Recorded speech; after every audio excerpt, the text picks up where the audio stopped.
¿Cómo están? Gracias a Dios nuevamente por esta lectura bíblica matutina. Prepare su Biblia, Mateo 12, 15 al 21.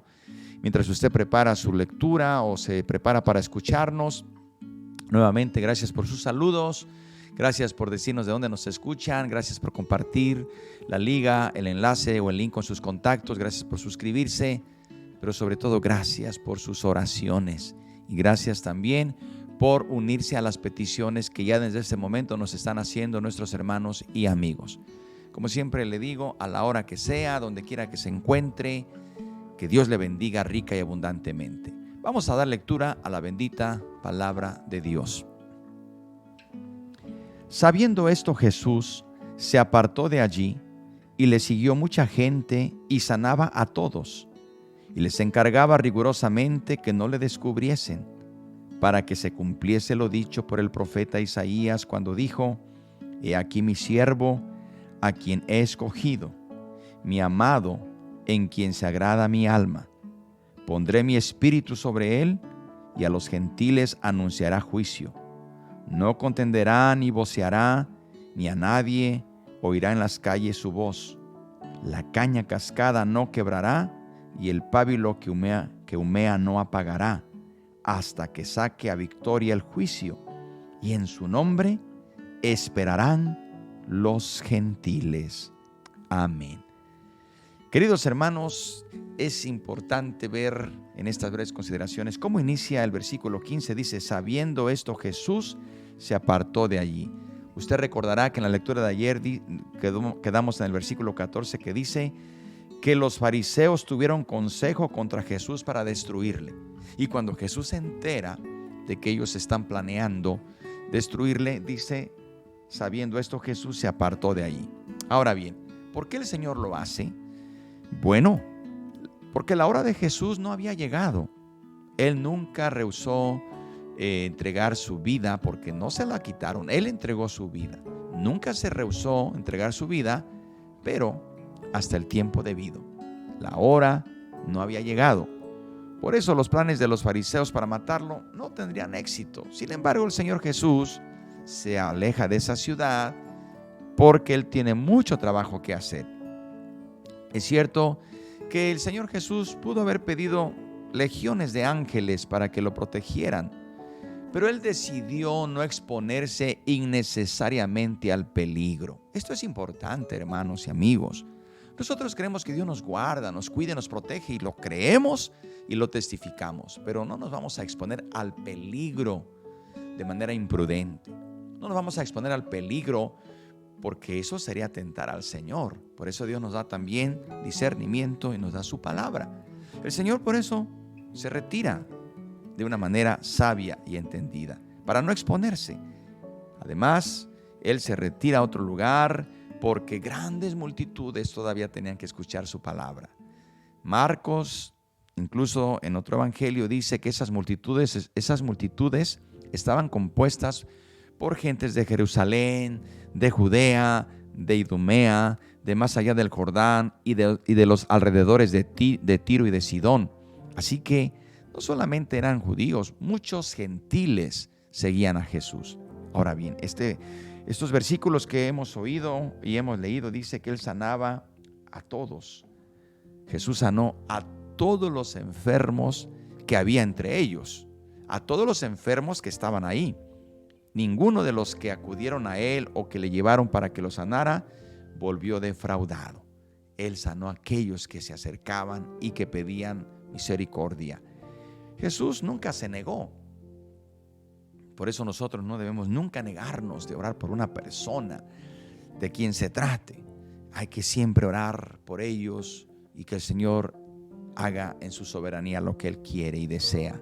Así que Él siempre mostró misericordia por los afligidos. Les hubiera podido decir que no lo molestaran, porque tenía mucho trabajo o trabajo más importante que hacer. Pero Él a todos atendió. Es cierto que solo una pequeña parte de gente necesitaba sanidad física, no todos estaban enfermos, pero todos necesitaban la sanidad espiritual.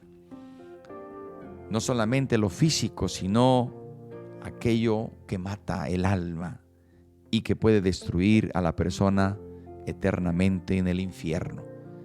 Así que vemos pues cómo el Señor Jesús, sus bendiciones espirituales que trajo al mundo, no solamente era la sanidad física, también era la sanidad espiritual, era esa sanidad que necesitaba el mundo y que hoy necesita la gente.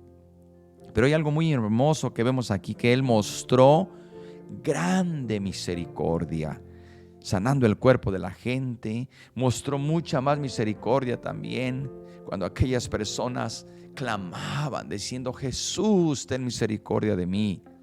Y aún estando en la cruz, dio vida a aquel hombre que le dijo: acuérdate de mí cuando vengas en tu reino. Queridos hermanos y amigos, así que notamos cómo la misericordia que Jesús le mostró a los pecadores demostró que Él era el Mesías prometido. Isaías 42, 1 al 4 dice: He aquí mi siervo, yo le sostendré, mi escogido en quien mi alma tiene contentamiento. He puesto sobre él mi espíritu. Él traerá justicia a las naciones, no gritará, ni alzará su voz, ni la hará oír en las calles. No quebrará la caña cascada, ni apagará el pábilo que humeare. Por medio de la verdad traerá justicia.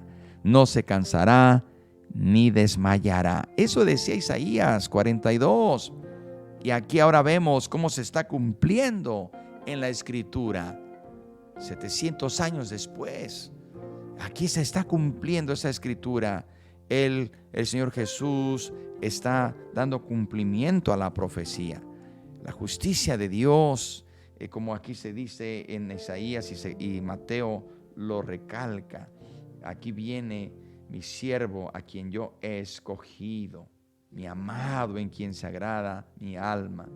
Por mi espíritu sobre él a los gentiles anunciará juicio. Fíjese bien, juicio, la justicia de Dios. Y a los gentiles anunciará juicio, pero no contenderá, ni gritará, ni voceará. Eso así se traduce en otra versión. Queridos hermanos, es claro que Jesucristo proclamaba el arrepentimiento, proclamaba las buenas nuevas, pero también la salvación. Nosotros debemos proclamar, sí, el juicio de Dios. La paga del pecado es muerte, pero también debemos proclamar que hay perdón si se arrepienten. Esto es lo que Jesús hacía. Nosotros no podemos salvar a nadie. No ganamos nada discutiendo ni peleando. Jesús dice en la Biblia que no levantó su voz ni vociferó en las calles. Es más, que la caña cascada no fue quebrada. El pábilo que humeaba no lo apagó. Nosotros tenemos que seguir ese ejemplo cuando predicamos, cuando enseñamos, cuando exhortamos en la palabra. No se trata de discutir, no se trata de levantar la voz. El Evangelio de Cristo, recuerde, es poderoso. Es poderoso, la palabra de Dios es poderosa, viva y eficaz, que traspasa el ser, traspasa todo nuestro ser interior. Así que sigamos este ejemplo y prediquemos sin tratar de añadir nada. Solo prediquemos lo que dice la palabra de Dios. Quiero cerrar con esto. Dice que Él mostró misericordia y habla de la caña cascada y el pábilo que humeaba.